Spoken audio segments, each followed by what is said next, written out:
金湖大学国际学院是该校录取分数最低的独立学院，因为这里是纨绔子弟混文凭的地，免得在互联网时代落得个暴发户文盲的名声，丢家族的脸。所以，当我主动以状元身份调剂到这里的时候，招生办老师都以为我疯了。他们说我进来了会被这群有钱人吃的渣都不剩。可他们不知道，我来本来就是为了赚钱的。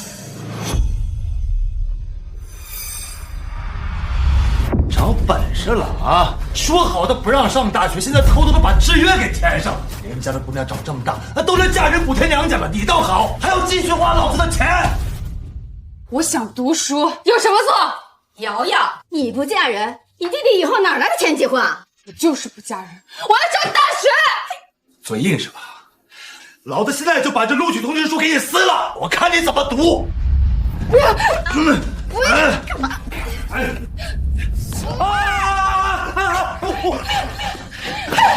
你这小子！苏瑶，我看你能跑哪儿去？老子一分钱，我看你这个大学怎么读？就是不让你读。宋阳同学，你确定要调剂到国际学院？你就不怕成为被霸凌的对象？我确定，只要你们能免除我的学费，再预支我一点奖学金，1000块，不，300块就行，我一定会为学院争光的。那你好自为之。谢谢，谢谢老师。还300块钱，看不起谁呢？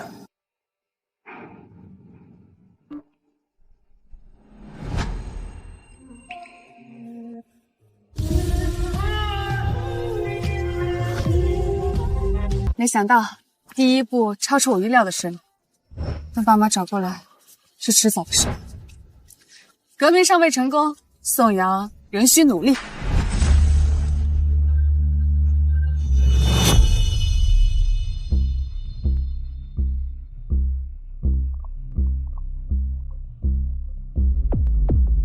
他穿的这是什么呀？怎么这还有个破洞？哎呀，微微新款，什么时候变成伊拉克战损风了？你怎么不说香奈儿出的呢？质量这么好，播成这样还不散架？只有地摊货才有这样的质量。你这么清楚？难道你穿过？你敢骂我穿地摊货，找我打！明天就让我爸撤出你家公司。啊，这个找我打！啊，走，哎不是。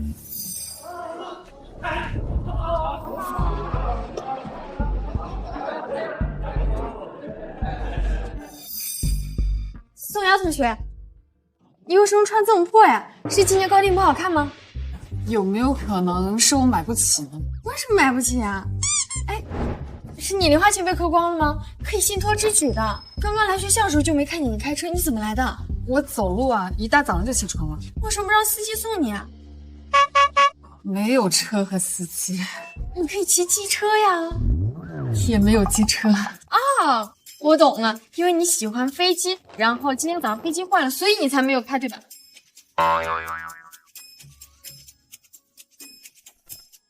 跟这群二代是真的很难沟通。我看见你拿书我就困。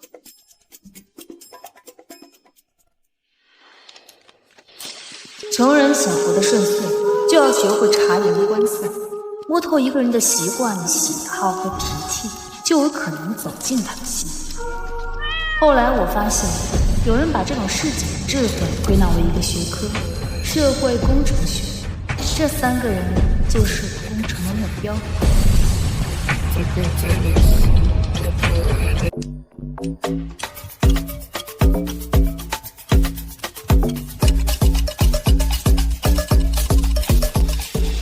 调查1个月，有点头绪了。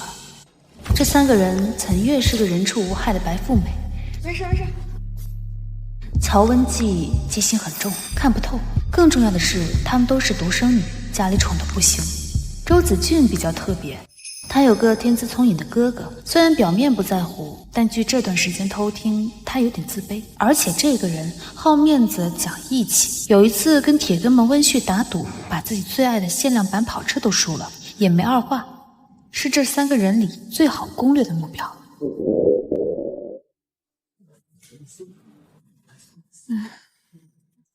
交完学杂费和住宿费，以前攒的钱都所剩无几了。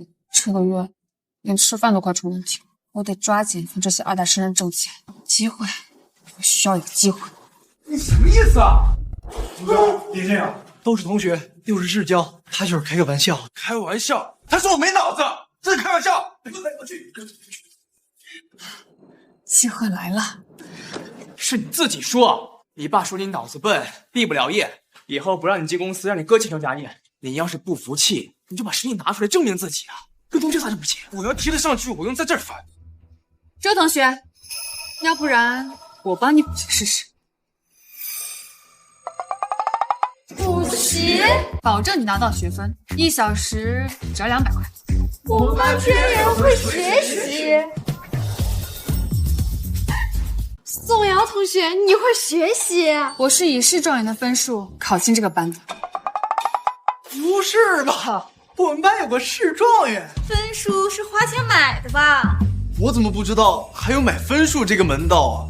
宋瑶，你成绩这么好，不会是穷鬼吧？是的，我是个很会学习的穷人。我们班居然有穷人！市状元有什么了不起？我们家请这么多名师都没帮上我，就凭你。阿俊，这好像不是什么值得骄傲的事情。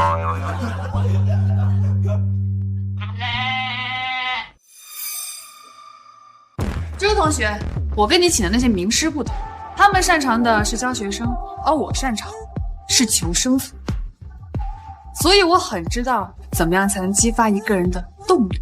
比如你，周子俊同学，其实你并不是想学习，你只是想证明给你爸看。其实你并不笨，你也能进公司，对不对？对，怎样？那你爸有说怎么样才能说明你不算笨吗？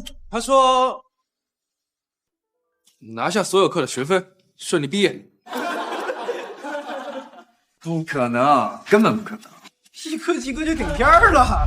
好，我向你保证，1个月让你全科及格，每天补课1小时，1个月30天，实收你6000。6000，好啊，我可以给你10倍。但我凭什么信你？10倍，这是逼我必须拿下了。很简单，只要你愿意跟我打一个赌。打赌？周同学，你很擅长打架吧？我跟你赌单挑，看谁先倒地。我赢了，你就乖乖付费补习；我输了，大学4年任你处置，如何？跟我单挑，任我处置？你没开玩笑吧？宋瑶同学，我们小俊觉得学习确实不行，但是打架确实有2把刷子呀。我劝你还是别为了一点小钱冲动。6万小钱，你们这群可恶的富二代！我当然知道周子俊擅长打架，不然也不会提出这个赌局。周子俊没有理由拒绝，更何况他这么要面子，经不起激将法。周同学，你不会不敢跟我单挑吧？好，这个是你自己找的，跟你单挑。完了，穷疯了气了。既然是单挑，那就定个规则：第一，任何一方倒地就算数；第二，我们按照 MMA 的规则进行无限制自由搏击，如何？你还知道 MMA？ 略有耳闻。好，让你先攻，到时候可别怪我手下不留情啊！我去！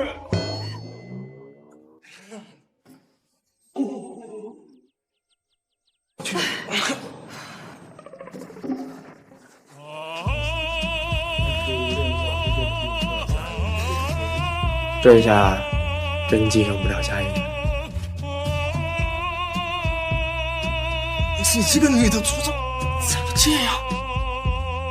周同学，愿赌服输。算你厉害。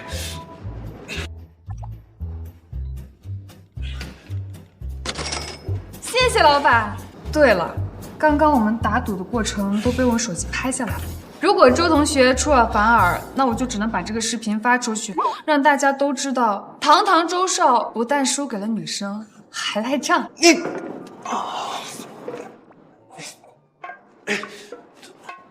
对了，今天下午4点开始补习。知道了。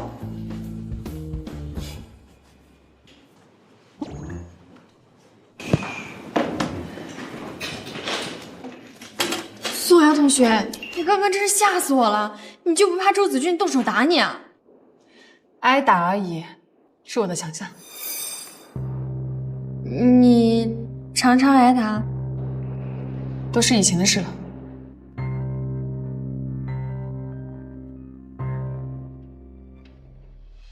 谁能不怕挨打呢？但我还是要赌。每个人都有软肋，穷人有，富人一样有。你问我如果赌输了怎么办？这就是穷人的优势吧。我本就一无所有，不怕输。命运好像开始握在我手里了。所以这4个选项里面，唯一可以选的这些，在著名的3人当中，选一个吧。好，这个是自己找的，更单挑。暂停，你来写。阿雪，你说阿俊真的能及格吗？他是懒，又不是真笨，及格有什么难的？难的是有人能拿捏住他。况且，如果你考个好成绩，爸妈一高兴，随手给你几千万零花钱，你不想啊？当然想了。阿俊更想。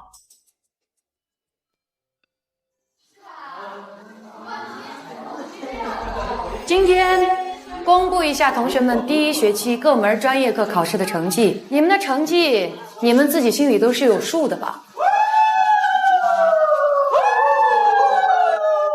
不出老师的意料，除了宋瑶同学以外，全部都不及格。老师，你别不好意思，我们都习惯了。不及格啊，不及格。周子俊同学及格了。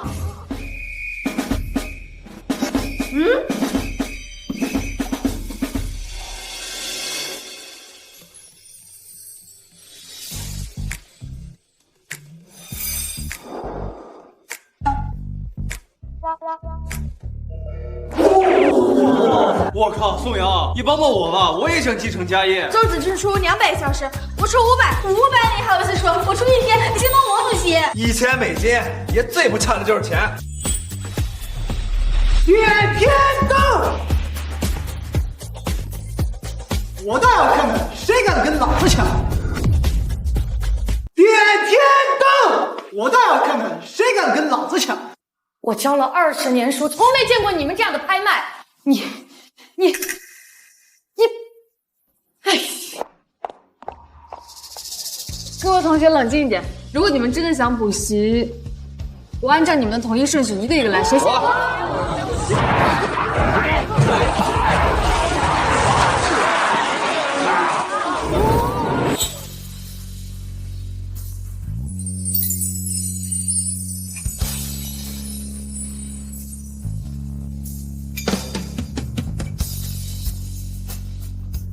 我还没补完呢，就想接下一档了。也没见你买什么，钱不够花了？我以为你及格就满意了。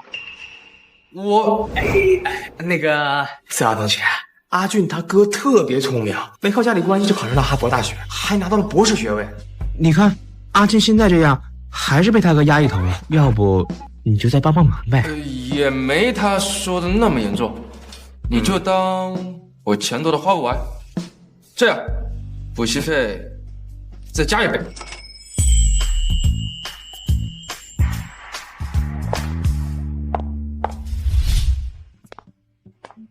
对这帮有钱人来说，10几万只是一笔零花钱，对我来说却能救命。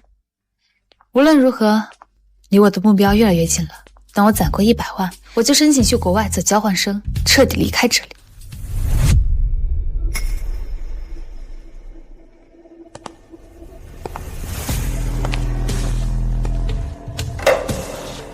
把他给我拖到厕所去。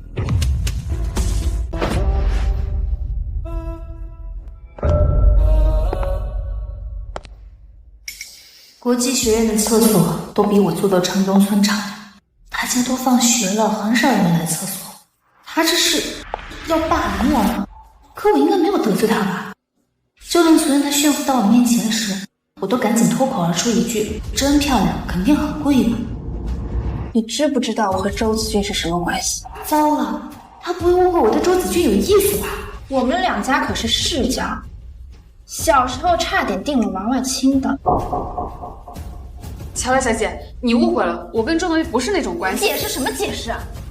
你知不知道你给周子俊补习，让他全科考及格，让我有多难堪吗？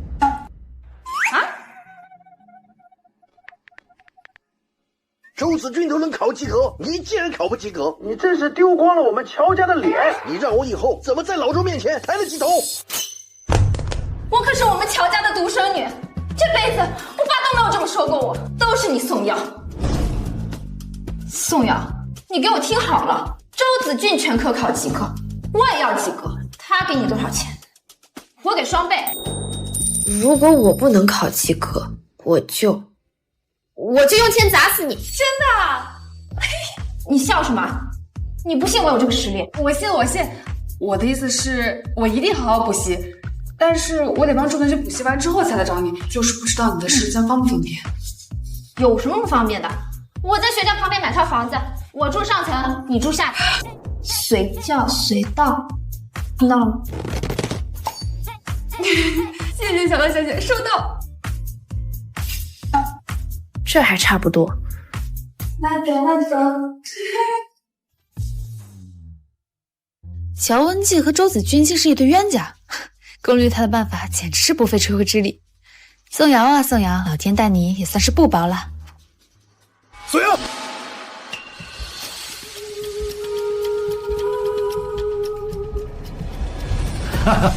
我可算是找到你了，老子可算是找到你了。啥本事了你啊！一个人跑到外地上学，还换了学校，老子找你多少遍！老子把你养这么大，吃老子的，用老子的，花老子的，没往家里放1分钱，现在学会跑了你！你还给我，给你脸了我！目标直不阿俊，你真是疯了，竟然主动学习了！你这种不用竞争继承家产的人，不懂。好，我不懂，我相信你，一心只想继承家业，毫无杂念。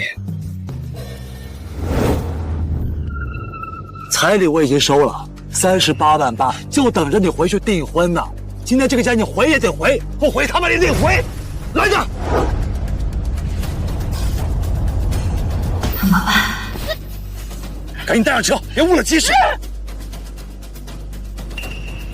那不是宋瑶吗？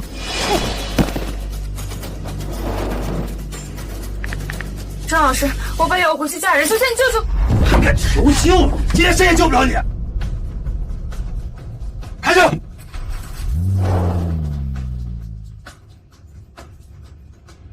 他去哪儿啊？他们家人怎么搂着他上车？宋瑶不像是这么娇生惯养的人啊，可能小门小户的比较有家庭温暖吧。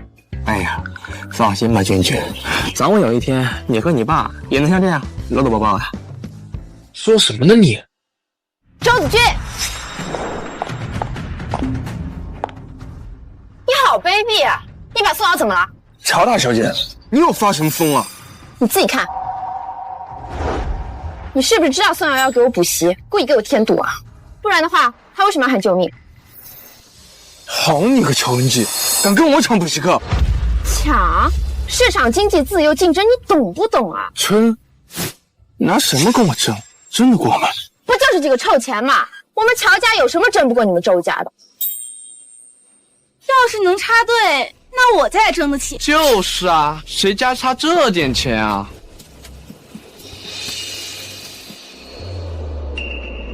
大哥大姐，你们脑回路很奇怪啊！宋阳的位置离学校越来越远了，不会真出事了吧？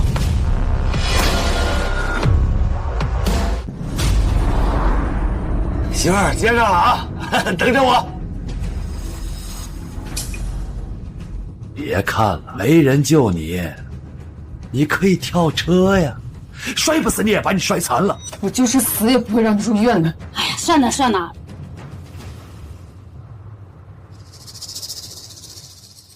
这一次我还能赌赢吗？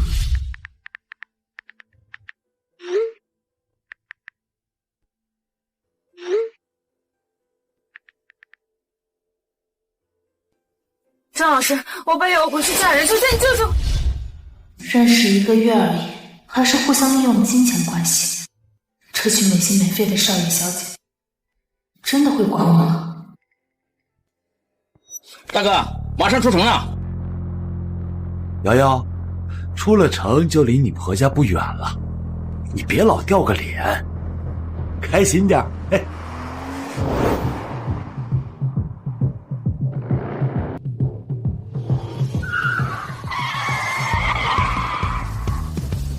我靠！什么小红毛让车城？你慢点开，那个兰博基尼，蹭了咱能赔得起吗？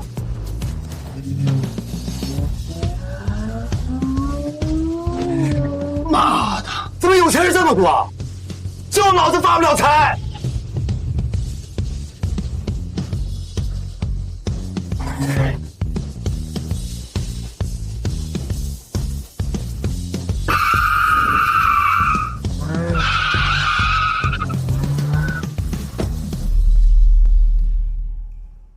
怎么开的车你？哥，你看前面。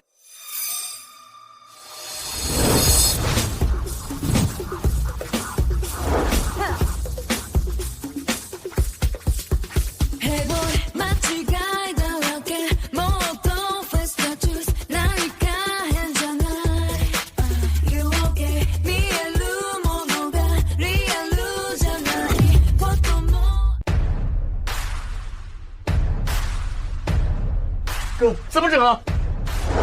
锁车，锁门，锁车。哎，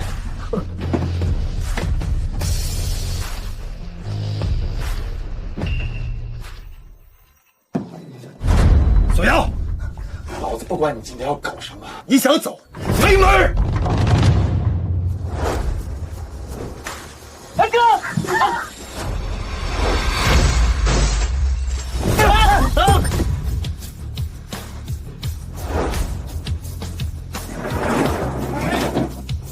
哎，干嘛呀？干嘛你们？放开！你们想干嘛呀？你们这是拦车，是抢劫，是犯法！就你这破面包，还没有轮胎贵，抢你啊！你要把宋瑶带去哪里啊？我带宋瑶回家结婚，跟你们有关系吗？你凭什么拦着？凭他是我们同学。班长，别怕，我们一定救你走。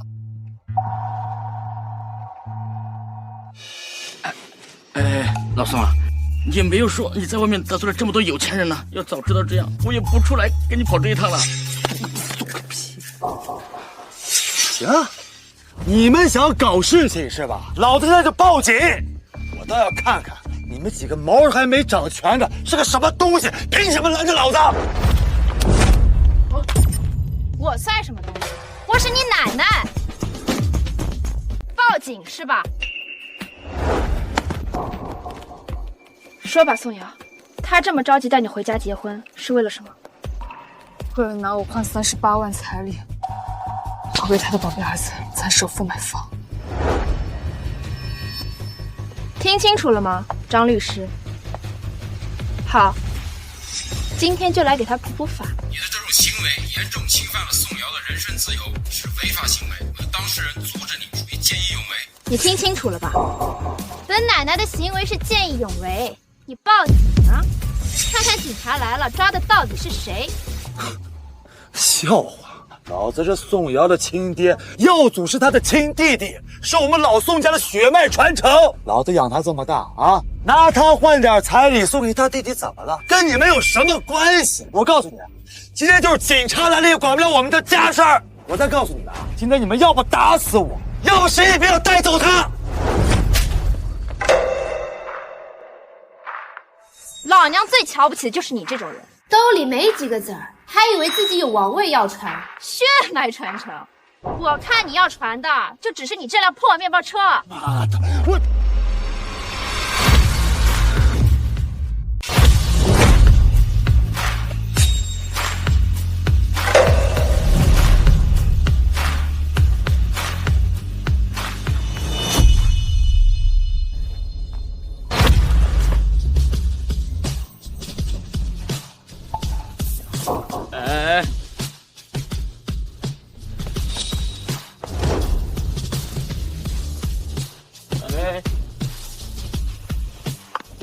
谢谢你们。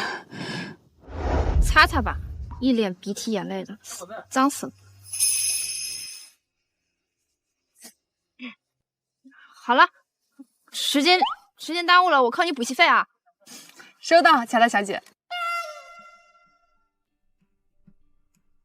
走吧，班长，坐我的车。你别动手啊！哎，我会功夫的。别动手！哎，大哥，你别，大哥，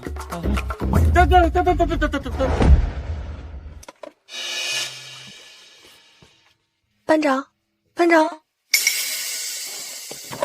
在想什么？我在想，你们为什么帮我？周子俊和乔文季呢，是因为你帮他们补习；至于我呢，是因为你调查我的笔记上管我叫傻白甜。什么？什么笔记啊？我听不懂。哎，别紧张，我不会告诉他们的。其实呢，在我10岁之前，家里发生过变故，我见过我爸妈因为钱不惜一切的样子。看到你，我就想到他们，所以我理解你的处境，用自己的能力赚钱，这有什么错？更重要的是，你又没有害同学们。相反呢，周子俊因为你帮他补习，学习成绩变好了，父子关系都变好了，这才最重要，不是吗？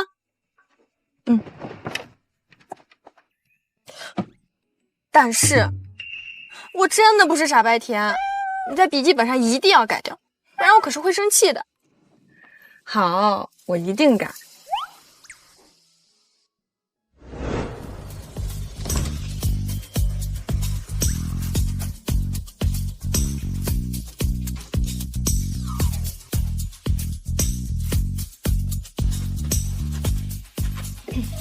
行了，别一副土包子的样子，休息一下就准备补习吧。你这些破烂就别带过来了，我衣服太多，好多没穿就过季了，我本来要丢掉的，这就找人给你拿过来了。习惯就好，乔大小姐就这样，刀子嘴豆腐心。我知道。那个班长，我晚点过来跟乔文姬一起补习吧，这样你就不用跑2趟了。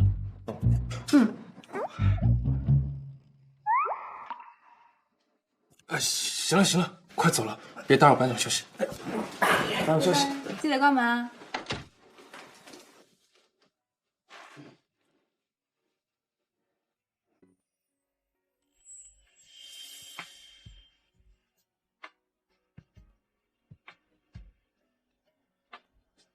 宋瑶啊宋瑶，你犯错了，你低估了人的恶，也低估了人的善。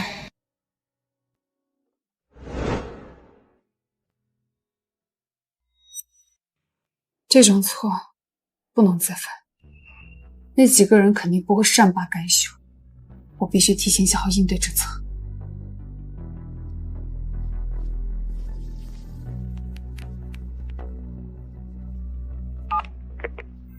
喂，电视台吗？我想匿名爆料。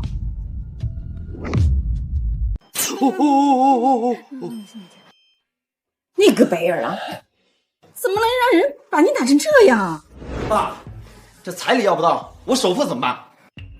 他现在呀，巴结上一群有钱人，你看把老子打成这样，你有能耐你自己去拿。我可不想挨打。哎，老宋啊，你说那群有钱人是男的还是女的？为啥要帮他呀？哎呀，有男有女。哎，砸车窗那个是男的，我行车记录仪上我都拍下来了，都是证据。这个赔钱货，肯定就是绑上大款了，不然谁能这么帮他？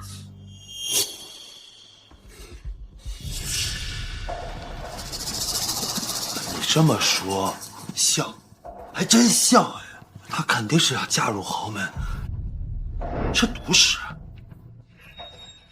是独食？哼，没麻，就是他是我们老宋家的人，赚的每一分钱都有我们老宋家的一份。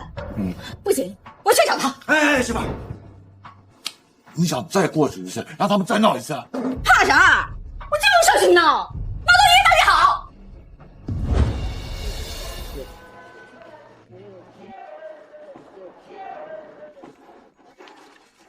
宋瑶，好你个宋瑶啊！我就说你咋不回家了？原来是傍上大款，就不管家里了。我们宋家怎么就成了你这个白眼狼？哎呀，大家来评评理呀，评评理呀！我女儿傍上大款，连家都不回了呀！大款，你这样啊？哎呀，我这个女儿啊，从小就爱慕虚荣，我们这个家真是为她操碎了心。我也是靠卖菜马的拉扯大的，这不嫌家里的钱太少，连家都不要了。你看他这个女的长得多清纯，那背地干这种事。就是说不是。你可真是一把烂菜叶把我喂养大的，只有宋耀祖才有资格吃肉。走了吗？哎呀！哥，你们可千万别听这个没良心的胡说啊！哎呦喂！他爸昨天去接他回家啊！你们看看，你知道他怎么了吗？啊！能让那个有钱的小男友把他爸打成半身不遂了！姐，你这样可不行啊！爸妈待你可不薄啊！你们看看，我这手机里还有录像了。你们说说，怎么会有这么歹毒的女儿啊？家门不幸。真不要脸！傍大款当小三，对自己的亲爹下这种毒手。我们学校怎么会有这种人啊？我们得联合抗议，让学校把他开除。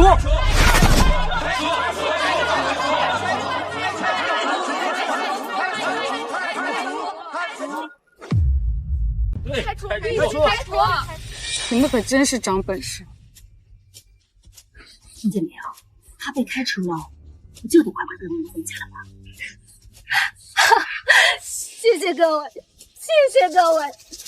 但求你们可千万别开除我女儿啊！我只希望她能悬崖勒马。不行，这种人不配在我们学校读书，必须开除他！干嘛呢？这么热闹？开除！什么人呢这是啊？哎，你怎么在这儿？大军，大事不好了！班长他爸妈又来学校闹了，他们把我们那天救班长的事情颠倒黑白，说成是班长帮上大款，让大款欺负他们。什么？我去帮他。哎，阿俊，你干嘛？他们口中那个大款就是你。我？他们那天把你砸车窗的视频录了下来，现在你跳进黄河也洗不清了。那也不能干看着不帮忙啊！你傻呀？他都被骂傍大款了，你这个大款跑过去，不就实锤了吗？那对啊，周子俊，班长那么聪明，他肯定有办法。我们先看看。是啊，如果他连这种问题都解决不了的话，之前我们帮他也白瞎了。开除！什么人呢这是啊？留在学校这里干嘛了？就是这宋阳。那时间也该来了。请问谁是宋瑶同学？我是。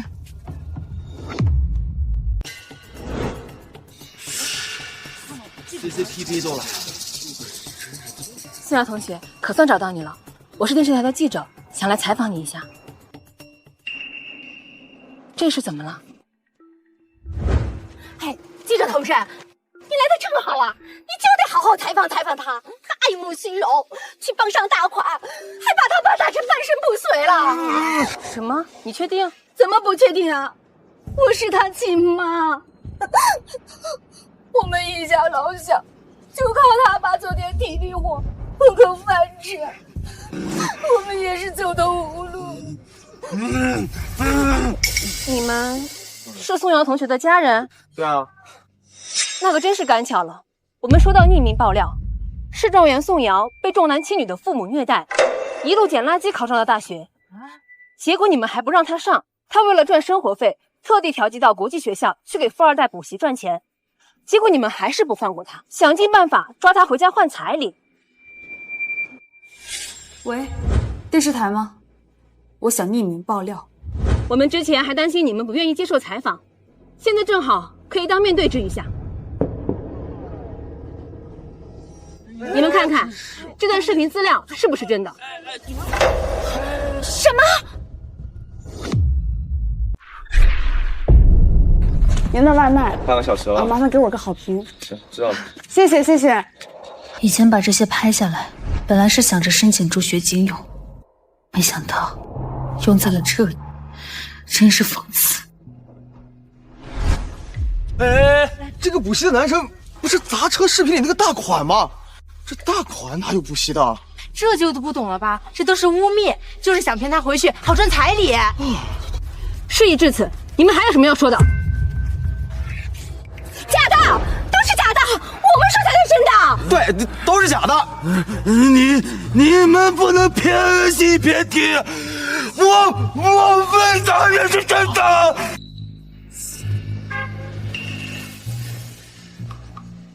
这是怎么了？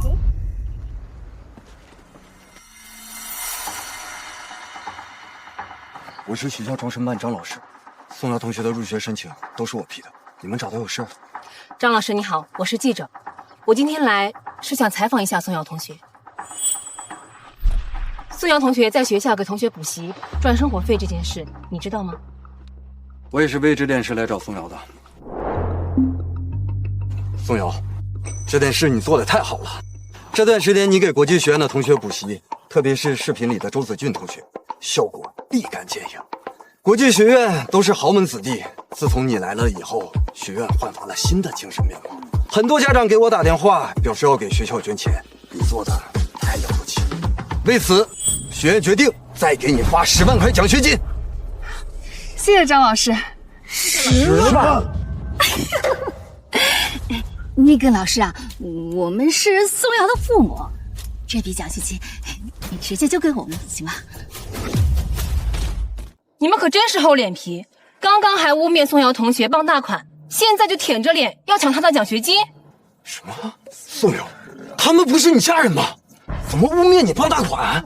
张老师，家丑，一言难尽。好意思吗？这是我们家事儿，轮得到你们指指点点吗？人家自己打工挣学费的时候，你们到哪儿去了？就是，我们也没办法呀，我们穷啊。你儿子用的是最新的苹果手机，穿的也是最新款的球鞋。我看你们穷，也穷不到哪儿去。我是儿子，那能比吗？老师啊，我们是宋瑶的监护人，这笔奖学金必须给我们，不然的话，我们就闹到校领导，闹到教育局去。你们闹，朗朗乾坤，公道自在人心。我看你们能不能闹翻天。宋瑶，你放心，学校会坚定支持你的。来，老师带你进学校。谢谢老师。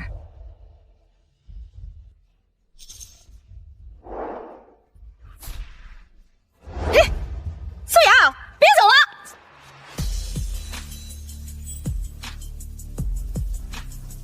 又是你，给我让开！我就追我女儿。你们要再敢翻宋瑶，我就……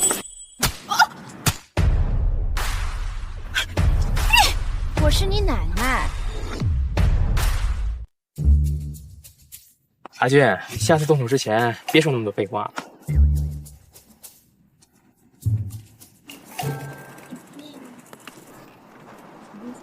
哎，原来半身不遂是演的，你们这一家人真不要脸！快拍快拍！别拍了，别拍了！哎爸！哎，别跑，你等着我！看来这里用不上我了。宋瑶，你的家人可真都是极品。又被你们帮了一次，我会更加努力帮你们补习的。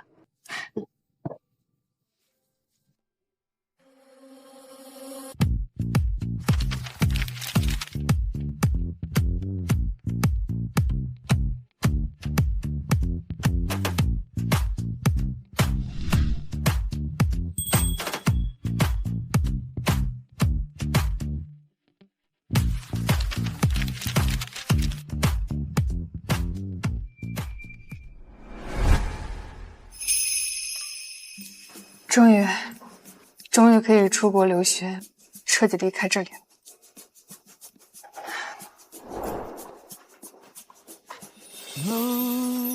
张老师，我要办理交换手续，我要去哈佛继续完成学业。恭喜你啊！要不要去跟同学道个别呢？会不会有点矫情？我转系过来，毕竟也才1年时间。去看看吧，不要因为自己的想法而留下遗憾。嗯。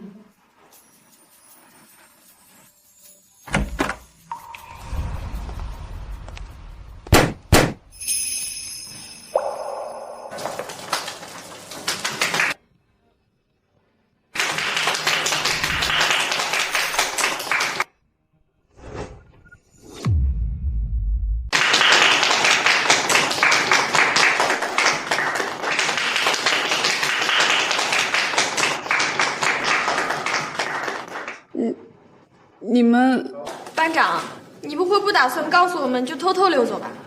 这也太不够意思了。对呀，班长，这1年下来，我们不是应该结下深厚的友谊才对吗？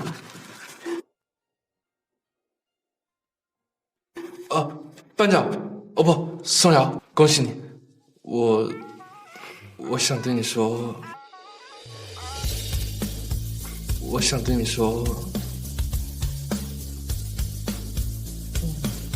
等你毕业之后，如果要回国就业的话，可以来我们周氏。我觉得你是个不错的人。周子俊，你们周氏现在还和我们乔氏抢人，宋瑶已经被我预定了。莫名其妙的男人啊！谢谢，谢谢你们，谢谢国际学院的所有同学，谢谢你们帮我走到了今天。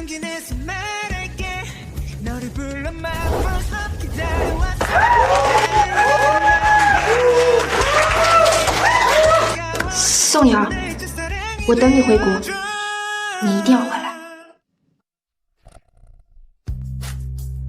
宋瑶，你要回来啊？我们定个3年之约吧，怎么样？宋瑶不是要读硕士，不应该是5年吗？对。行，那就约定好了，5年之后我们一定相见。加油！加油！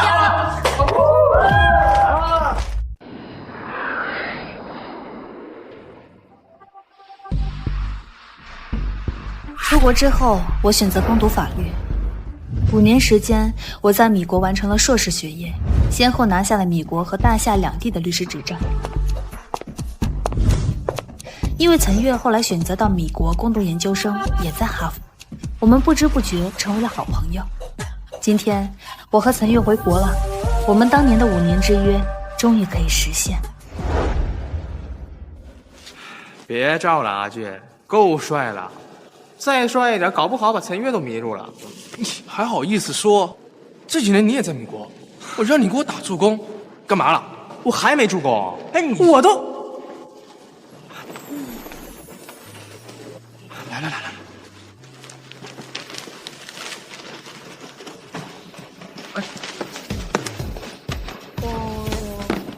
来，周子俊，温煦，好久不见。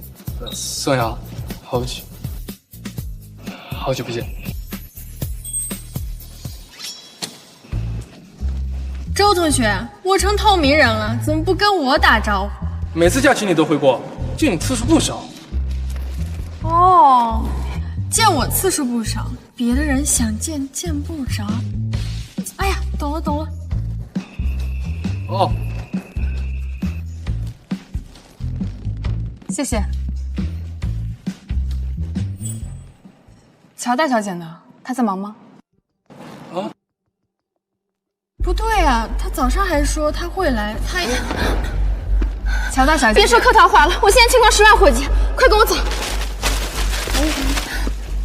怎么了？我现在才知道，我爸在国外竟然有2个私生子啊！所以，大小姐，你的意思是说，你爸最近病重，昏迷不醒，那2个私生子就拿着你爸提前安排好的特殊信托，说要进公司当高管，还要瓜分股份，对吗？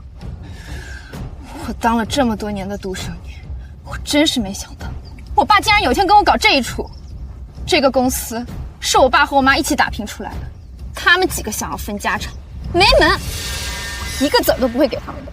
那你打算怎么办？这个问题我咨询过，但这是个非常复杂的法律问题，我需要一位有实力且我信得过的律师跟我去公司当我的帮手。只是我现在还没有找到合适的人选。大小姐，你看我怎么样？宋瑶，我当然信得过你了，只是我爸的信托是在米国定的，他需要有2国的律师执照。刚好我都有。太好了，班长，那明天你跟我去公司吧。时间就是金钱，我们现在就出发吧。你有那2个私生子的资料吗？有，那我现在就带你回家。哎，等，这就走了？不是说好的5年之约吗？饭都还没吃呢。争家产这么要紧的事，哪还有空吃饭？花，别生气了，班长都回来了，来日方长嘛。你也知道，我又不傻，估计只有乔大小姐才被蒙在鼓里吧。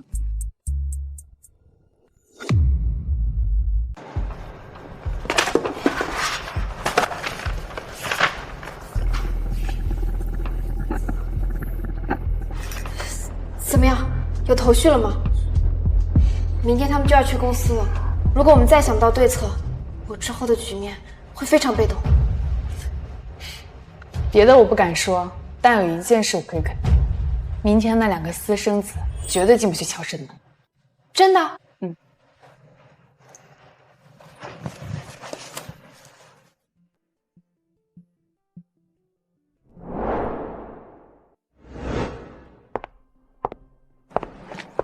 哎呦，这不是我的好姐姐乔文姬吗？怎么亲自带队，这么多人来接我？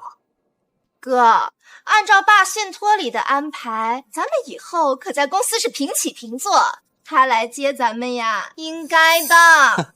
你们2个也……大小姐，现在不能像以前一样扇巴掌，相信我。行了，让开吧，我们要进公司。对不起，你们2位今天进不去乔氏。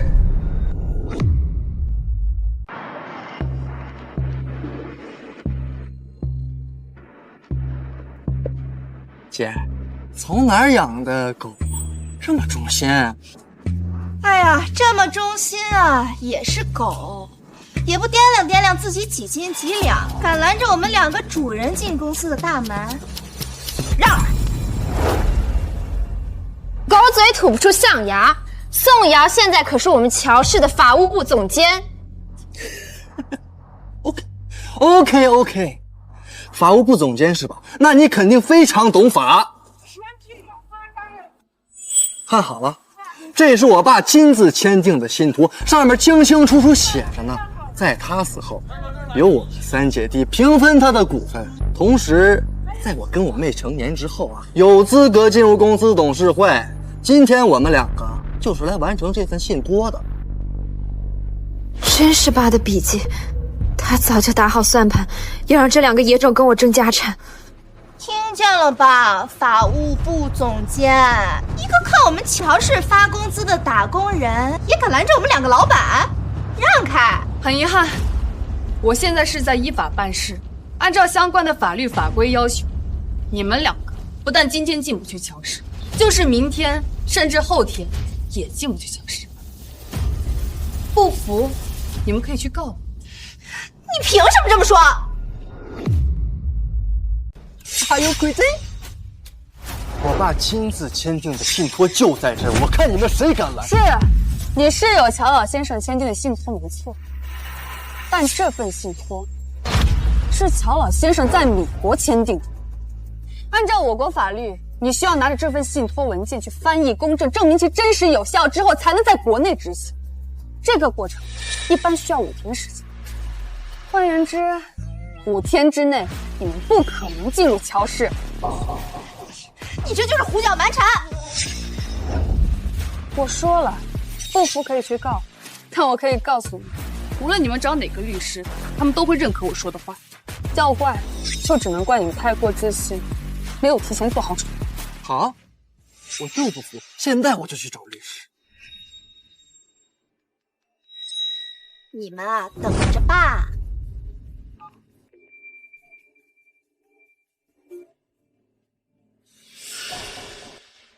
你个废物 ，You are fired！ 哥，难道？好啊，乔文姬，你这是不留情分，找个法律流氓在这为难我们。那你就别怪以后在分割财产的时候，我们不给你留情分。同一个妈生的才是手足，你们配吗？你。我们今天就要硬闯进去，我看你们谁敢！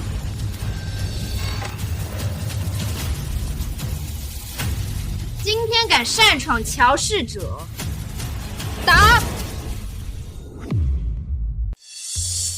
大小姐，这是怎么回事啊？杜姨，你来的正巧，这里有2个野种擅闯乔氏，你作为秘书长，现在立刻发布公告。在没有得到我的允许之前，他们不得进入乔氏，乔氏的员工也不能与他们接触。可是大小姐，他们毕竟是你爸爸的。杜秘书长是吧？我是法务部总监宋瑶，我们现在是在依法办事。等这2位对乔老先生的信托完成了公证手续之后，我们自然会依法让他们进入乔氏。这，好吧，我这就让人公布。可是大小姐，我觉得你们之间还是不要闹得太僵了。僵？我现在是依法办事，怕什么闹僵？大不了我们法庭见。好，乔文姬，你有种！我们现在就去搞公证。来，我们走。走。我去工作了。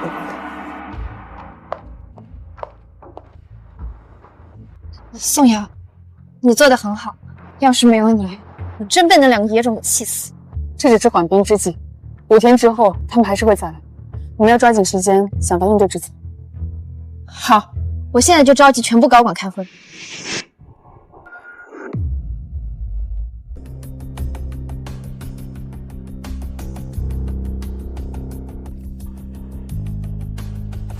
对这件事，大家都是怎么打算的？杜姨，你跟我爸醉酒，也是我们公司的老臣子，你先说。大小姐，我的想法是，他们毕竟是你爸的亲生孩子，而且你爸的信托里已经写明了，你们3个人股权平分，他们2个要进入董事会，我认为应该尊重你爸的意思。大家跟杜姨的意思都一样吗？说的确实有道理啊，我们应该尊重董事长的意思。滚！都给我滚！听不懂人话吗？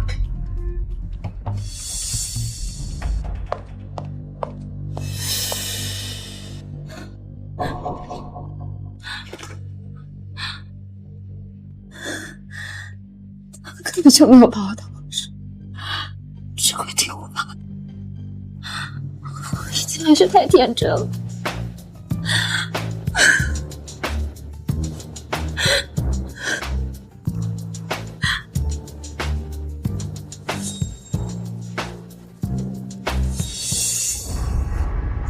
宋瑶，接下来我们该怎么办啊？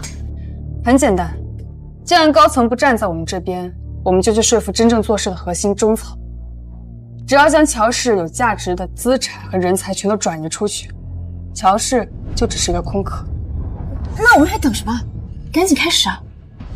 现在还不能开始。我怀疑公司内部有那2个私生子的内鬼。什么？内鬼？乔大小姐，你说有没有可能他们的生母就是乔氏的员工之一？你说有没有可能他们的生母就是乔氏的员工之一？什么？对啊，我从来没有细想过，我爸这些年除了在家就是在公司，连出差的机会都很少。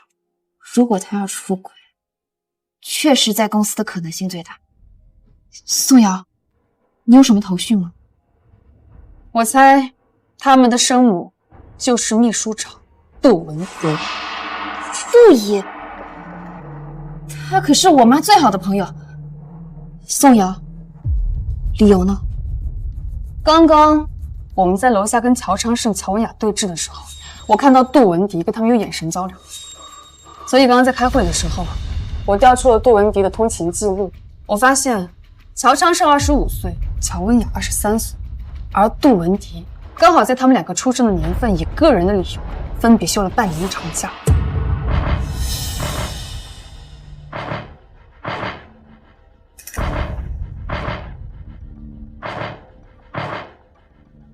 4个月都不太显怀，之后半年再请假养胎，这样就可以神不知鬼不觉的偷偷生下2个私生子，连坐月子时间都是够的。既然是他，现在我们还需要一份板上钉钉的铁证，这样就能以杜文迪刻意隐瞒跟乔昌盛、乔文雅的关系，意图干扰乔氏股权正常分配这个理由，将他停职，赶出乔氏。你的意思是给杜文迪和他们做亲子鉴定？杜文迪的头发很好拿，去办公室一搜就有，但是那2个野种对我们有所防备，我们该怎么得手？我倒是有个想法。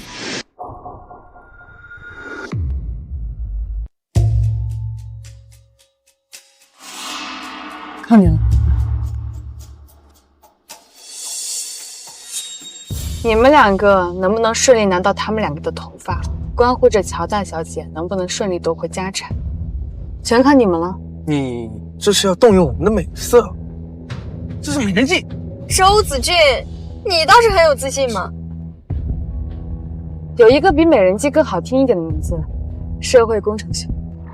你们2个就是我们这次拿下私生子的工程师。放心，一定不负厚望。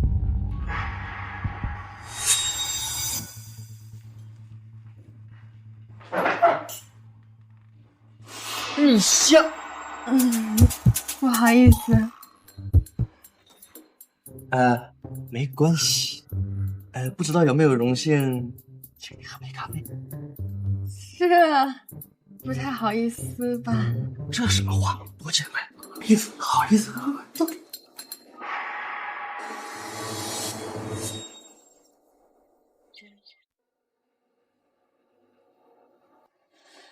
周子俊，行不行啊？我有什么不行的？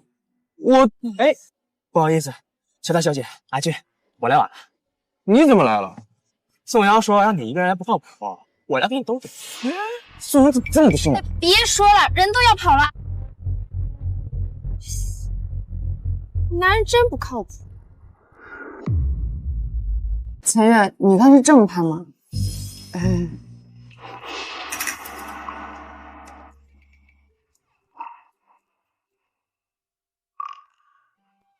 不用问，也知道失败了。差点就成功了，咱们阿俊还是挺对乔文雅胃口。不过乔文雅对阿俊动手动脚的，阿俊一脚给他踹回去，然后就没有然后了。周子俊，你个老光棍，守什么难得？给谁守？这么好的机会，就给你浪费。不是我，哎，算了，反正都失败了，说了也没意思。宋瑶，对不起，没帮上忙。宋瑶，我们失败了，应该不影响计划。多亏了陈月。想不到吧？乔昌盛就是个色鬼，我要是再多哄他几句，能给他拔成光头。现在啊，就只等亲子鉴定结果出来，我们就可以当面去找杜文迪对质了。妈，乔文记最近没搞什么小动作吧？比如转移乔氏资产什么的。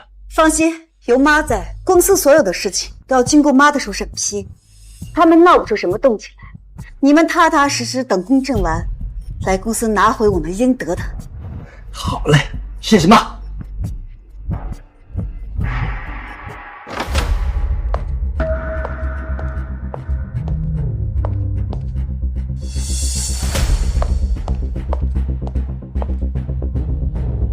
大小姐，找我有什么事儿？杜文迪，你还有什么要说的？我真是没想到，我爸的小三竟然是你！你是我妈最好的朋友，如果没有我妈，你根本就进不了乔氏，更不会有今天。你这样做，你对得起她吗？小季，正因为我是你妈最好的朋友，我才替她照顾你爸，照顾你。你忘了，在你小的时候，你妈妈病重那几年，是我做你的妈妈。闭嘴！你就是在那几年跟我爸搞上的，你这个狼心狗肺的东西！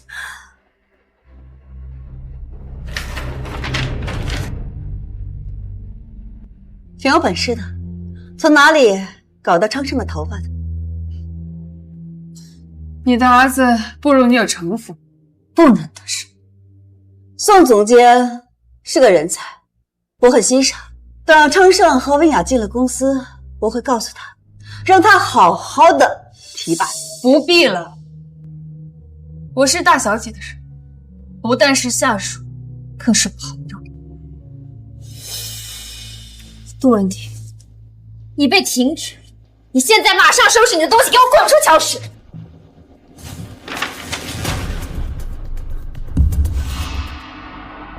你不要得意的太早，再过3天，我就会带着我的一对儿女回来，到时候谁都阻止不了我们。我会拿回属于我们的一切，我会拿回属于我们的一切。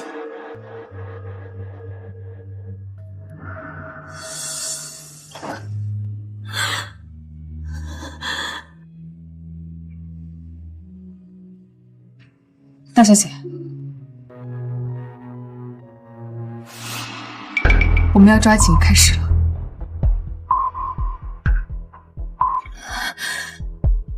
你说的对，我现在就让人把公司所有的档案都拿来，我们这就开始盘点资产，进行转移。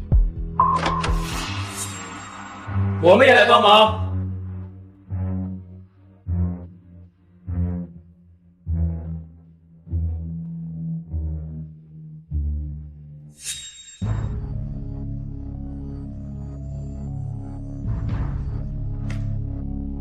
连着了3个同学，我快不行了！别墨迹了，快起来！已经来不及了，杜文迪和那2个野种肯定已经在来公司的路上了。宋瑶，乔大小姐，所以我们这3天到底转移了乔氏多少资产？差不多50%左右。乔氏价值1000亿，那就是说他们还能跟你抢剩下的一半，500亿。宋瑶能在这么短的时间内帮我保住500亿，已经做得很好。要怪就怪我太天真了，我以为我爸真的最疼我这个独生女。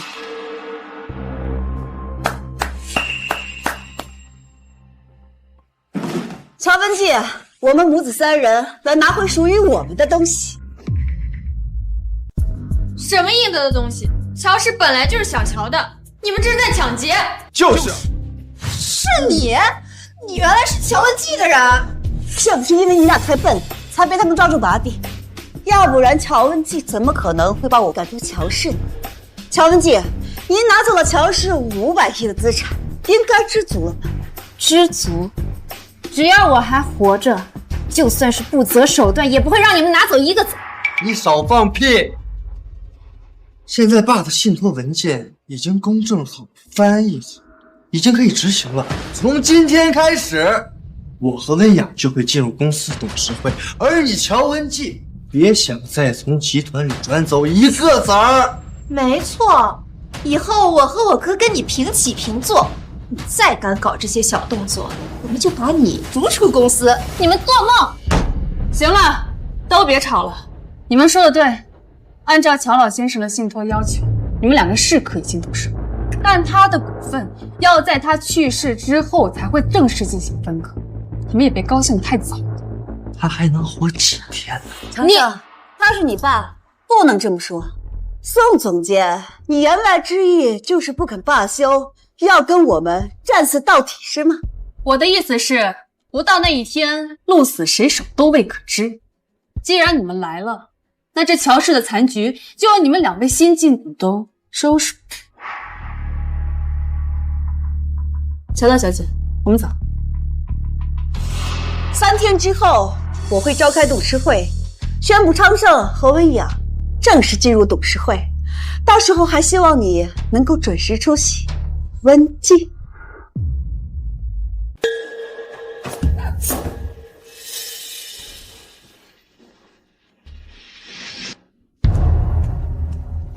大小姐，你们先送大小姐回家，我还有事。宋瑶，我送你。放心，大小姐送了5辆车作为奖金，你们先走吧。宋瑶，那我在家等你。拜拜。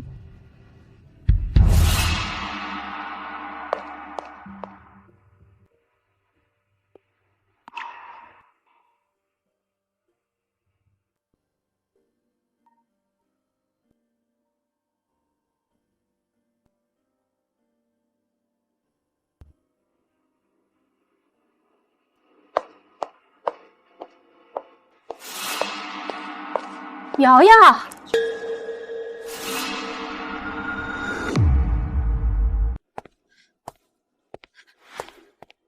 瑶瑶，真的是你啊！老头子，老头子，你快过来呀！瑶瑶回国了。哎，你回来了！哎呀，回来好啊！你的车，哎呦！哎呦，瑶瑶，你现在混得这么好！是啊，瑶瑶，你混得这么好，怎么不联系家里人呢？啊！哎呀，自打你出了国啊，这音讯全无，我和你爸都担心死你了。担心死？还是找不到我，联系不到我要钱，急死。哎，瑶瑶，你这怎么说话呢？我们是你的亲生父母，你这学白上了。是啊。瑶瑶，你怎么能这么说话呢？哎呀，是啊，我给你爸妈以前是对你有点偏心眼儿。人家天底下这哪有做父母的不心疼自己的女儿的嘛？自打你走了以后啊，我们家的情况是越来越差。那我现在跟你爸就只能当清洁工，赚点生活费。哎，咱不说这些，不说啊。哎呀，回来就好。你看你现在混得这么好。我和你妈呀，这以后就有指望有救了，有救了。爸，你想找我要赡养费，得60岁以后。你现在年纪还差几年？瑶瑶，不管怎么说，你也是我们的亲生女儿。这天底下哪有女儿不管父母的？对，管？怎么不管？我不是说了吗？60岁以后再来找我，按照法律，每个月我都会给你们一定的赡养。哎，苏瑶，哎，苏瑶，开门！别走啊！你个白眼狼，我跟你说啊，你要敢不养我们，明天我们就去法院告你！就是，我们去告你。去吧，我就是那个一流的律师。记得给我找个信赖的对手。哎，苏瑶，你把门打开，苏瑶，把门打开！哎，苏瑶，给你背上！哪？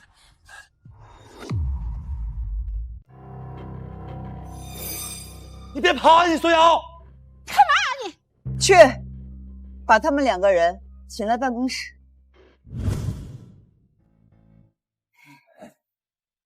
这可真奇怪呀！你们2个是宋总监的爸妈？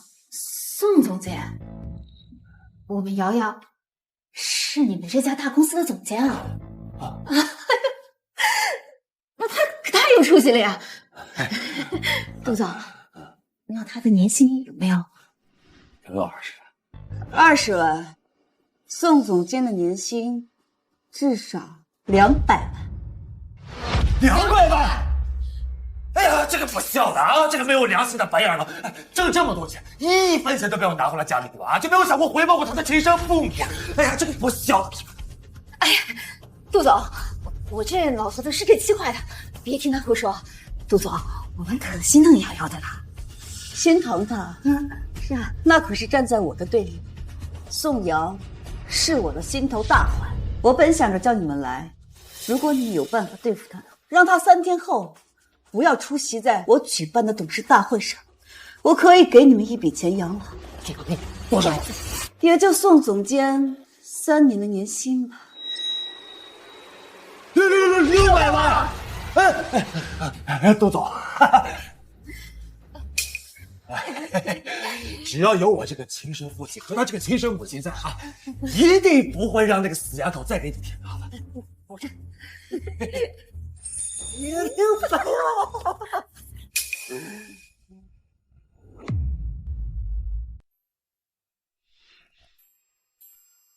怎么还没回来？我回来啦。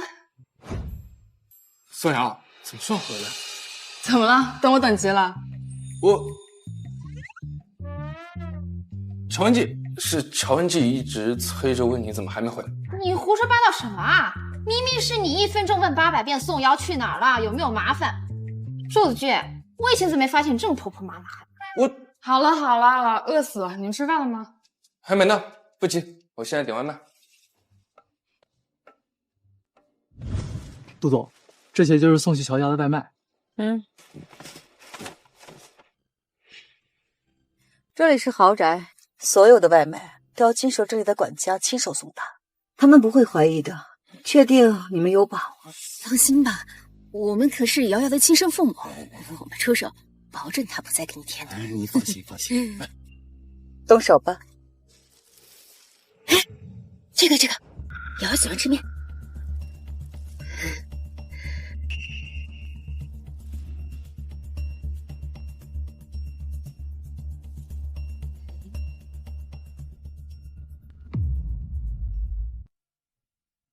谢谢。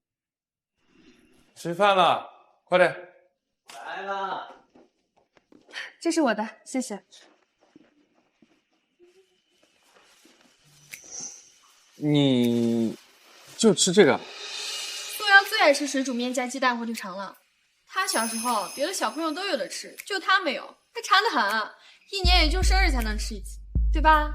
就跟你说了1次，你倒是记得挺清楚。我记得当然清楚，但是就怕有些人不清楚，我得解释一下。这可能就是心理学上说的报复性补偿吧。小时候得不到东西，长大了就会加倍要人。都吃吧，看着我干嘛？哎，宋瑶，你今天对杜文迪说不到最后不知鹿死谁手，你是挑衅还是另有打算？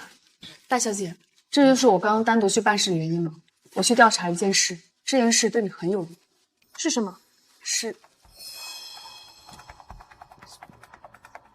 宋瑶，宋瑶，怎么了？啊，宋瑶，宋瑶，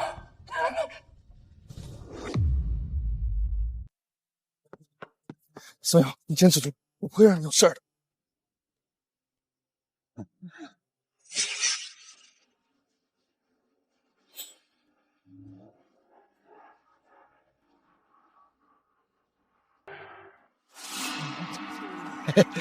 你们做了什么？就是加了点儿碾碎的花生米，花生过敏的。哎，杜总，你有所不知，这丫头她小时候啊，就因为这个病去过医院。就是，哎呀，可花了我们不少钱，出来把我给气的，这花了这么多钱。杜总啊，你看我们办的怎么样啊？办得很好，但是你们知道，这过敏可大可小，严重的话会要了他的性命，你们可真舍得。哎，不碍事，不碍事，我们心里有数。是。杜总，那咱们之前谈的那个，我会让人把钱转过去的。哎，谢谢杜总，谢谢杜总，谢谢杜总。走，哎，谢谢杜总。宋瑶，要怪就怪你没有托生个好人家。开车。慢走，杜总，哎，慢走。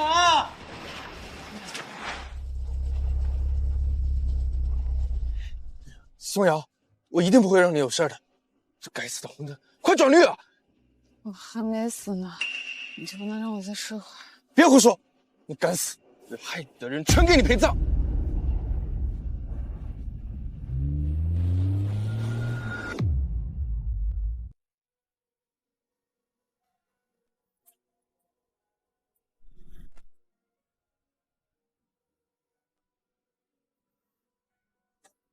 你也真是幸运，这么严重的坚果过敏发作，幸好第一时间打了肾上腺素，就算没有生命危险，但也要在医院住上个7、8天。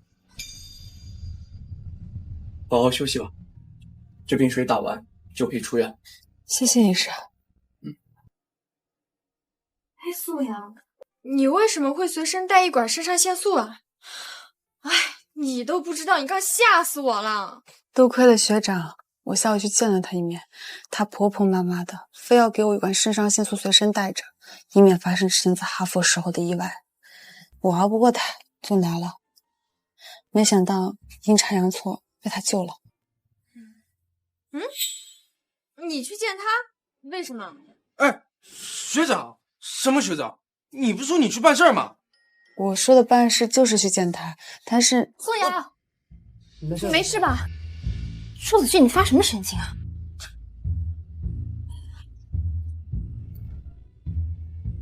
吓死我了！怎么样？有发现吗？你没猜错，就是杜文迪对你下的手。你给我滚出去！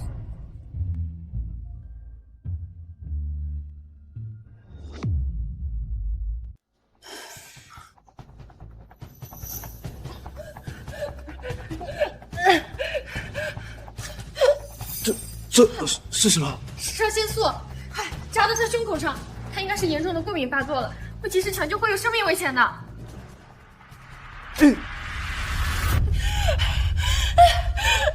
太好了，素阳，你吓死我了！我知道餐厅算账，他竟然不提示有过敏源。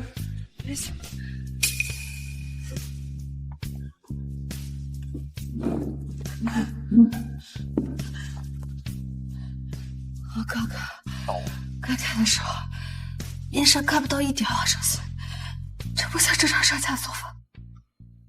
你的意思是有人故意对你下手？你们听我说，待会儿你们假装我出事，背着我出去，然后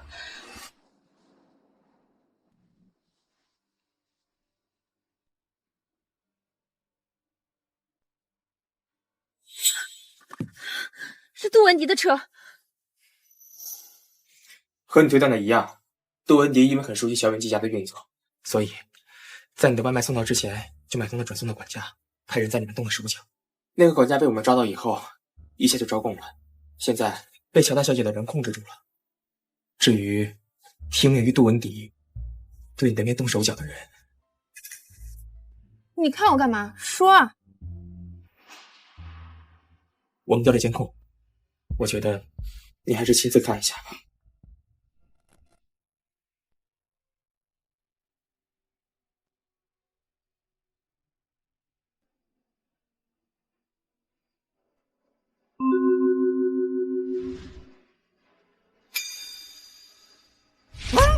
啊，宋瑶，这不是你爸妈？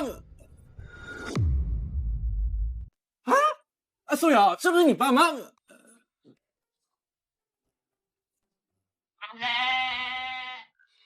不愧是我的好爸妈，精准的认出我点的烟，还利用我的坚果过敏。如果不是我运气好，带着成长线索，当场醒了过来，还发现了不对，等我在医院住个把月，再想追究，大事也难了。宋瑶，我一定帮你告死那个老巫婆，还有你那对人渣父母。告他们，我可以亲自来。现在当务之急是帮你抢家产。现在，就算把杜文迪送进监狱，也改变不了他的一双子女可以合法抢劫你的事实。哎，宋瑶，你在过敏发作之前有话要说，是不是？对。乔大小姐，我去调查一件事，对你很有利，能帮你瓦解杜文迪用私生子抢你家产的阴谋。不过，需要你付出一点代价，你愿意吗？代价？只要能阻止杜文迪和那两个死野种，什么代价我都愿意付出。你说吧，是上刀山还是下油锅？也没那么严重，很简单，联姻。联姻？你忘了吗？你身上还有一纸婚约的。宋瑶，你不会是说……不是吧？不行，我不同意，我绝对不可能跟乔文姬结婚。周子俊，本小姐哪里配不上你了？本小姐都没反对，你在这边上蹿下跳什么？这不是般不般配的问题，是我不能跟你结婚。哦，为什么呀？你是单身，小乔也是单身，你们两个为什么不能结婚呀？哎呀，对呀，阿俊，为什么呀？好奇怪啊！你该不会是有喜欢的人了吧？哎，没错，我是有喜欢的人啊！还有这事儿？我看你这些年守身如玉的，还把那些个什么小网红、小明星赶走了一堆，还把所有的相亲都拒绝了。我还以为你不喜欢女人呢。你就少胡扯了！哎，事已至此，那我就说了吧，我喜欢的人其实是……好了，周同学，你别紧张。我说的联姻，不是让乔大小姐嫁给你啊？不嫁给我，那嫁给谁？嫁给我。哥，子俊，你是看见了你哥，又不是看见了鬼，淡定。看吧，我给你的肾上腺素这么快就派上用场了。学长，你就别挖苦我了。学长？啊，你们刚才说的学长是我哥？对啊，周子俊同学，你哥是我们在哈佛的校友，你为什么这么惊讶？我怎么知道？我又没考上哈佛。阿俊，你还是少说几句吧。你哥的心也是肉做的。现在知道不好好读书的坏处了吧？本来你也能当校友的。小乔，好久不见。子轩哥，我还记得你上次见我的时候，你在读小学，吵着说长大要嫁给我呢。这下不就是梦想成真了吗？宋瑶，我们两家的婚约都是小时候闹着玩的，我们都没有当回事。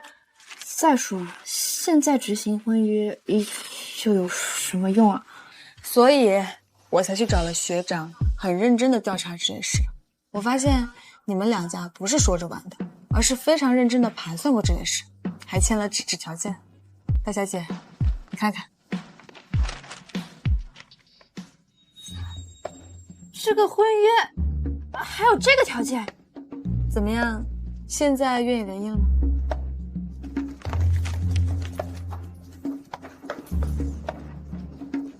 子轩哥，你愿意现在立刻马上去吗？何乐而不为呢？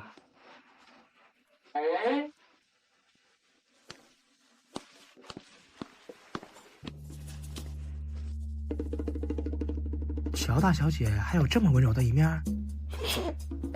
一物降一物嘛，这不也是？也是。别，这不就是皆大欢喜了吗？乔大小姐，乔大小姐，啊，什么事儿？我们要和学长好好商讨一下3天后的董事大会。好，这一次我一定会让杜文迪一败涂地的。哎，等一下，我突然想到一个事情，你和我哥联姻，那是不是就意味着子俊啊，叫嫂子？不要啊！哎呀，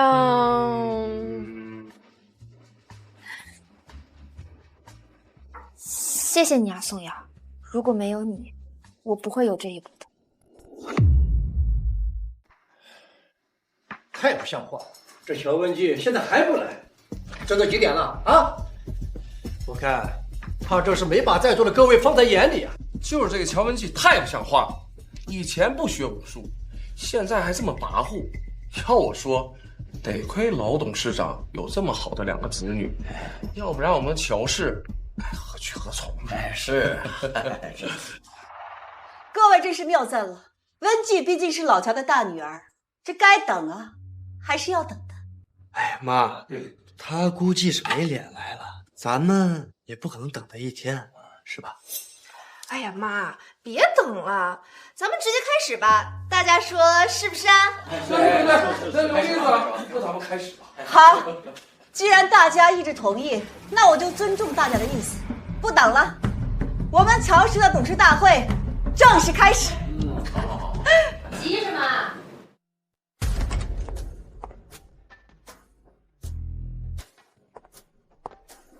本大小姐，这不就来了吗？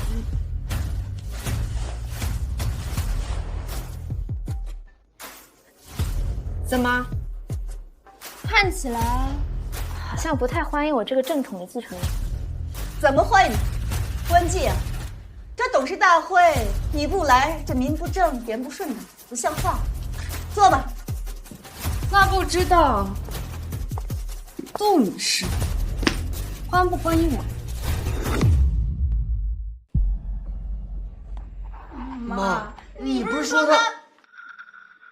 看来杜女士看到我好端端站在这儿，似乎很惊讶。宋总监，我听不懂你在说什么。这是我们乔氏的董事大会，你作为区的法务总监，还没有资格出席。宋总监是我特许出席的，不光宋总监，还有我其他的几位朋友，全部都是我特许出席。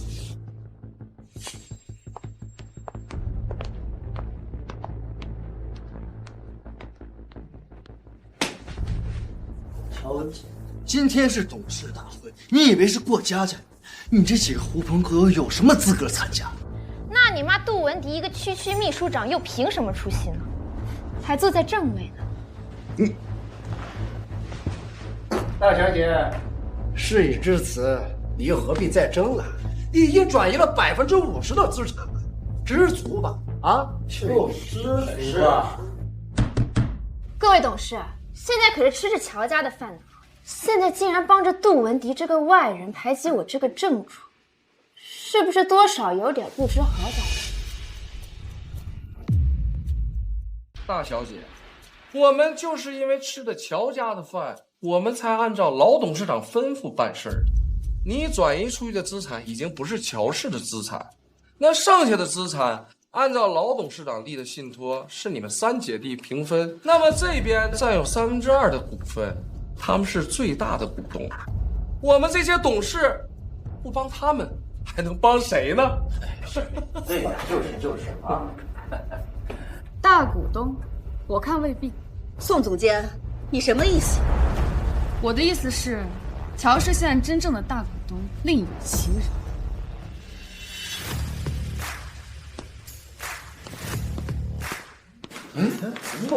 周子轩，妈，他是谁？周氏的大姑子，周子轩。周氏他跟我们乔氏有什么关系啊？关系可大了。现在周子轩是我的老公，同时也是我们乔氏现任的最大股东。关季，你和周氏联姻了？没错，我们2家在小乔出生不久就订了婚约。前天，我们俩决定履行婚约，已经领证了。那个时候我妈的身体还很健康，你这个小三还没有进我家，不知道也不奇怪。那就恭喜你们了。不过你这桩婚约与我乔氏又有什么关系？关系可大啦。不过这就要由我们的宋阳宋总监来解释了，毕竟他才是最先想起来那桩婚约的人。杜女士和在座的各位，既然从来没有听说过周乔这2桩婚约，那就由我稍微给大家解释一下。婚约除了约定联姻，更约定了双方的聘礼和嫁妆。在乔文季小姐和周子轩先生结婚之日，周氏、乔氏就将互换价值为200亿的股权，作为给新郎新娘的聘礼和嫁妆。什么？我准备了很多复印件，原件已在公证处存档，大家可以自行查阅。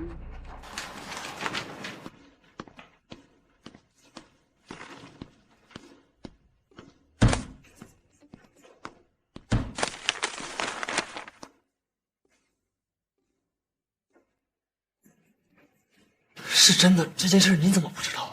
我怎么可能什么事都知道呢？换言之，周氏会给乔文季小姐200亿股权，而相对的，现在的周子轩先生持有乔氏集团200亿市值的股权。之前大小姐已经转移了500亿的股，也就是说，现在乔氏的总市值就是500亿啊。那周子轩再拿走200亿，那剩下的300亿再平均分给3子女的话，那每人分100亿，那周子轩确实是最大的股东了呀。是啊，他们现在是夫妻了，他们夫妻啊，现在合持了300亿的股权，这乔尚胜和乔文雅呀，根本打不过他们。对，那就恭喜大小姐，恭喜周先生，我们所有董事都会以你们夫妻俩马首是瞻啊！恭喜全力以赴，对吧？现在我们怎么办？宋瑶、乔文季，算你们有种！这次我承认我输了，我们母子3人不会赖在这董事会，给你们有机会给我们穿小鞋。我们会变现这200亿的股权，彻底离开乔氏。妈，我还想在乔氏当老板呢。妈，我也是，我觉得咱们仨未必不能翻盘。就你们2个这猪脑子，能斗得过他吗？乔文季，算你幸运，找到了宋瑶这么好的帮手，要不然就凭你也能斗得过我。我有宋瑶这么好的帮手，是因为我积德行善换来的。像你这样坏事做尽的小三，你就别羡慕。我们走。谁让你们走的？事已至此，你还想怎么样？乔大小姐，你真的想好了吗？小乔，无论如何，我都会支持你。我们也支持。我们也支持你。嫂子，我也支持你。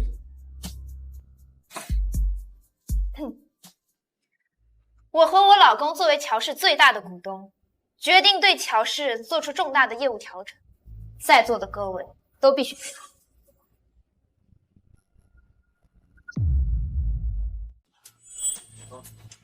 乔文姬，你到底还想做什么？众所周知，我们乔氏是做食品的头部企业。我想了想，我决定和做电商的岑氏，还有做物流的温氏签订合作协议。我们乔氏将作为这2家的供货商，发展外卖业务。什么？发展外卖业务？可是现在外卖业务竞争非常激烈啊！大小姐，我们作为食品生产商，到这个领域恐怕没有优势。是啊，大小姐啊，还请你三思呀。我已经下了决定了，为了这个合作取得成功，我们将与其他外卖公司打价格战。在未来半年内，我们乔氏将拿出500亿现金作为外卖补贴，争取客户。乔文姬，你疯了吗？现在乔氏集团总市值500亿，你还要拿500亿的现金去补贴打价格战？你是想让乔氏破产吗？不，你是故意的，你就是想让乔氏破产。没错。让乔氏破产，你疯了！这样做对你有什么好处？我反对这个决策。没错，就你这种人，凭什么当乔氏的大股东？我也反对，大家快点跟我一起反对他呀！你们懂不懂公司？现在乔老先生还没有去世，你们2个和乔大小姐只是名义上的股东，并不实际持有股权。但周子轩先生却有着不折不扣的200亿股权。换言之，除非你们摇醒性命垂危的乔董事长，否则没有人能改变大小姐的决定。这怎么会？如果半年内乔氏破产，将会被拆分出售，对合作的岑氏、温氏还债。我们经过精算师的精密计算，乔氏余下的有价值资产大概200亿。我们约好了，会将这笔钱还给小乔，也不白还，我们2家能白拿10个亿的。但你们母子3人就不一样，你们3个1分钱。什么？妈，乔文姬，你疯了！你真的疯了！你为了针对我们母子3个人，想让我们拿不到1分钱，不惜把你爸的产业全部败光。我一想到你们3个拿着从我这抢走的200亿，挥霍一辈子，我就感到恶心。杜文迪，你不是很嚣张吗？我就是要让你知道，你惹错人了。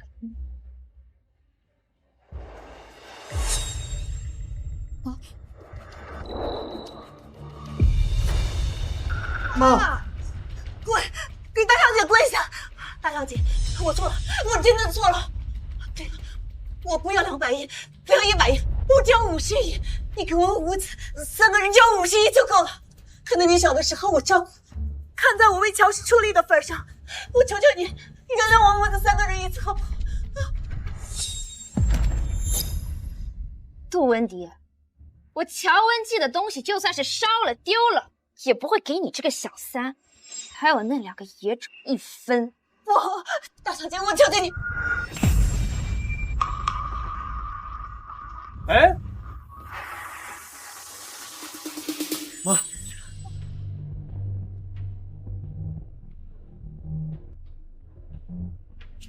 乔文姬，我不会放你的。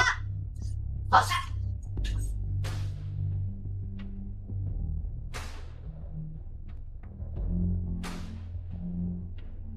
大小姐，一切都结束了。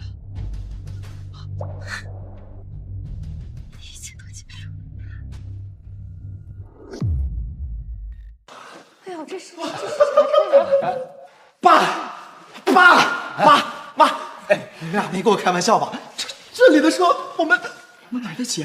儿子，咱们现在账面上有600亿，这一辆车摆上来吧，那不跟洒水一样吗？儿子，你就放心的选吧。哎，爸爸妈妈一定给你买最好。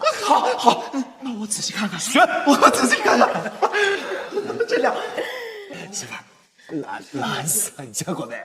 这辆啊，这辆，啊，这辆我有心思。多喜欢他，怎么办？儿子，你要都喜欢，全买了，咱们3个1人1辆，1人1辆，真的，真的。你一家人可真是其乐融融的，有没有想过给我也买一辆？宋阳，你是不是想问我怎么好端端站在这儿？也是，你们往那碗面里加的花生量已经足以让我丢掉性命了。你胡说八道什么？我们一家人在这儿选车，这里不欢迎你，快走快走！就是，我们家不欢迎你，滚！放心，等我处理完这件事，从今以后，这辈子估计再也没机会跟你们相见了。我们是警察，跟我们走一趟吧。警察同志，是不是有什么误会啊？我们是良民，大大的良民。是啊，警察同志，是不是宋阳污蔑我们？你别相信他的话啊！这不能行。你们看一下，这个视频上的2个人是不是你们？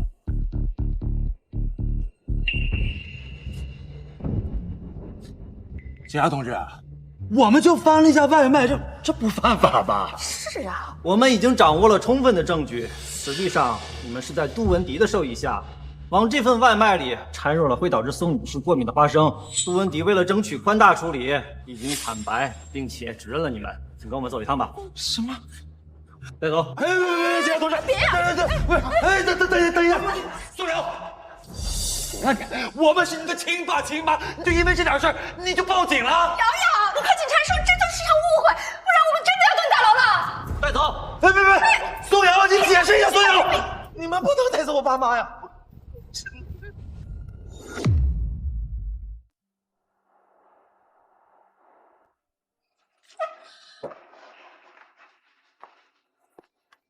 宋阳女士，请放心，等我们查实一切，会依法惩处他们的。他们收受的600万属于非法所得，我们也会追缴。谢谢你们。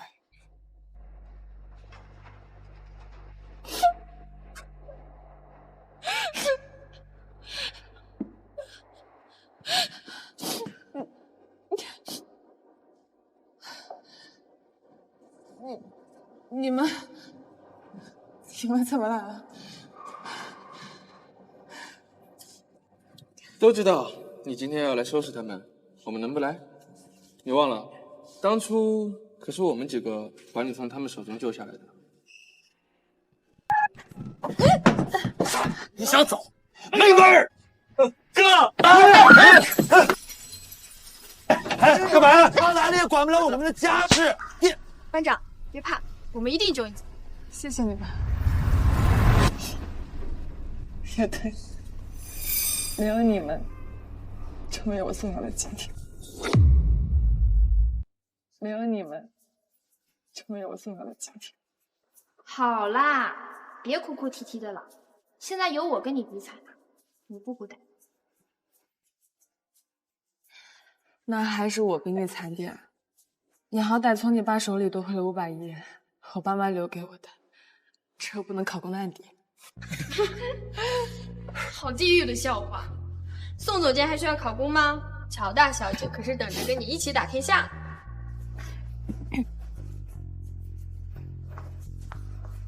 我都想好了，我打算用转出去的500亿重建乔氏集团，就叫小乔集团。你来给我当副总兼法务部总监，年薪给你双倍，400亿，怎么样？谢谢你，不过乔大小姐，我要拒绝你。你先牵手，我可以加倍的，我可以加到。我不是嫌钱少，我是想单干，自己开律师事务所，这样我就能边赚钱一边帮那些需要帮助的人。或许我自己就能帮助另一个宋阳。不愧是你呀，班长。好，那就这么说定了，我要当你的投资人兼 SVIP 客户。哎，我也要。我也要。那我也要。周子俊，你要什么要？有你嫂子在，还轮到你吗？好了，今天呢，我做东请客吃饭，大家提车。好，一会见。好。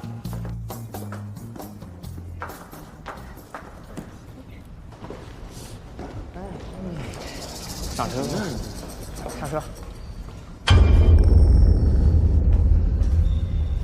宋耀祖，宋耀祖，宋瑶，你真他妈是个疯子！我们的亲爸妈，你为什么要把事情做得这么绝？他们对你来说是亲爸妈，对我来说可不是。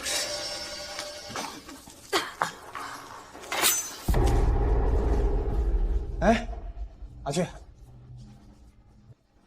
这不是宋瑶那个人渣弟弟吗？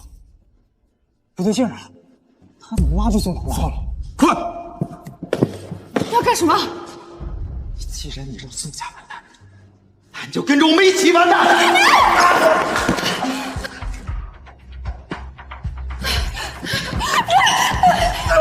我去！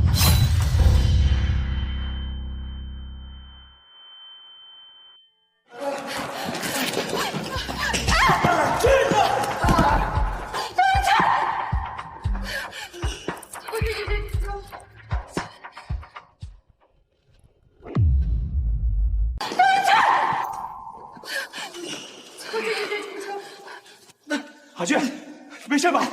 流点血而已，死不了。都流这么多血了，你还开玩笑？小事而已。宋瑶，很庆幸能替你挡这一刀。自从你回国后，真是太闪闪发光了，我都不知道该怎么开口。多亏了这一刀，让我有了勇气。宋瑶，其实傻不傻？这个时候表白，谁会答应？你知道？我什么智商啊？我怎么可能不知道？啊？什么意思啊？周子君喜欢宋瑶？乔大小姐，你也太没眼力见了！放下吧，闭嘴！那你就当我道德绑架吧，宋瑶，给我个机会，让我追上你，好不好？好，好，好，只要你躺着不说话，乖乖的让救护车来救你，我就答应你。